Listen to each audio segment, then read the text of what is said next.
बिना स्वार्थ के सेवा। सेव का एक बड़ा पेड़ था। एक बच्चा रोज उस पेड़ पर खेलने आया करता था। वो कभी पेड़ की डाली से लटकता, कभी फल तोड़ता, कभी उछल कूद करता था।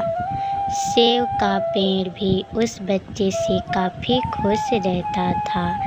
कोई साल उस तरह बीत गए। अचानक एक दिन बच्चा कहीं चला गया और फिर लौट के नहीं आया। पेड़ ने उसका काफ़ी इंतज़ार किया पर वो नहीं आया। अब तो पेड़ उदास हो गया। काफ़ी साल बाद वो बच्चा फिर से पेड़ के पास आया पर वो अब कुछ बड़ा हो गया था। पेड़ उसे देखकर काफ़ी खुश हुआ और उसे अपने साथ खेलने के लिए कहा, पर बच्चा उदास होते हुए बोला कि अब वो बड़ा हो गया है, अब वो उसके साथ नहीं खेल सकता। बच्चा बोला कि अब मुझे खिलौने से खेलना अच्छा लगता है, पर मेरे पास खिलौने खरीदने के लिए पैसे नहीं है।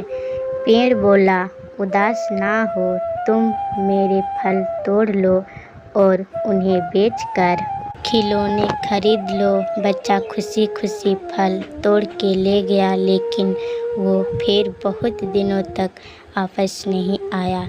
पेड़ बहुत दुखी हुआ।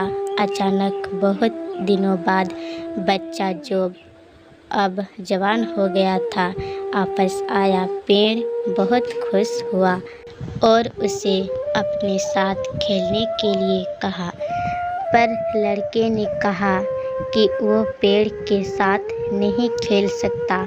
अब मुझे कुछ पैसे चाहिए क्योंकि मुझे अपने बच्चों के लिए घर बनाना है।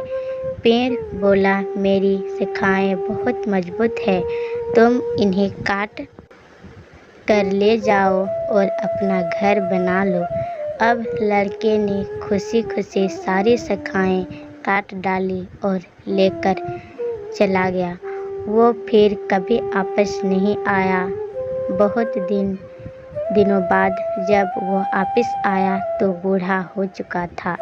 पेड़ बोला, मेरे साथ खेलो, पर वो बोला कि अब मैं बूढ़ा हो गया हूँ, अब नहीं खेल सकता। पेड़ उदास होते हुए बोला कि अब मेरे पास ना फल है और ना ही लकड़ी, अब मैं तुम्हारी मदद भी नहीं कर सकता। बूढ़ा बोला कि अब उसे कोई सहायता नहीं चाहिए, बस एक जगह चाहिए जहाँ वो बाकी ज़िंदगी आराम से गुजर सके। पेड़ ने उसे अपने पास में पनाह दी और बूढ़ा हमेशा वही रहने लगा। मित्रों, इसी पेड़ की तरह हमारे माता पिता भी होते हैं।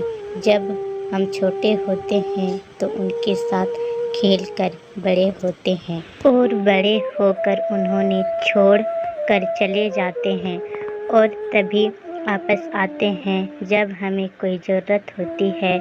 धीरे धीरे ऐसे ही जीवन बीत जाता है। हमें पेड़ रूपी माता पिता की सेवा करनी चाहिए, ना कि सिर्फ उनसे फ़ायदा लेना चाहिए।